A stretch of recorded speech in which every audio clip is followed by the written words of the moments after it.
विधान परिषदेच्या 10 जागांसाठी होणारी निवडणूक चर्चेचा विषय ठरते आहे। महाविकास आघाडीच्या खात्यात केवळ एक जागा पडणार आहे आणि या जागेवर नेमकी कोणाला संधी मिळेल याची उत्सुकता आहे। एकीकडे काँग्रेसने उद्धव ठाकरेंनी निवडणूक लढवली तरच आम्ही पाठिंबा देणार असल्याचं जाहीर केलंय, तर त्याचवेळी शरद पवारांची राष्ट्रवादी उद्धव ठाकरेंसाठीच आग्रही असल्याचं दिसून आलंय। उद्धव ठाकरेंनी निवडणूक लढावी अशी पक्षाची आग्रही विनंती आहे असं सुप्रिया सुळेंनी म्हटलं। त्यामुळे ठाकरेंची शिवसेना या संदर्भात काय निर्णय घेणार पाहणं महत्त्वाचं आहे।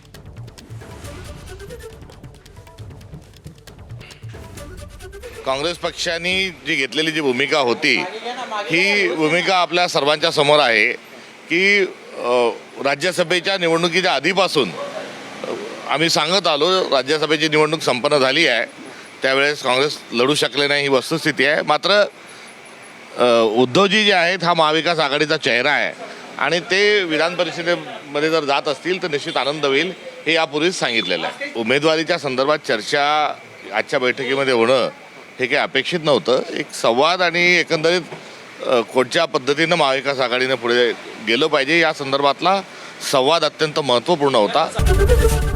एबीपी माझा, उघडा डोळे बघा नीट।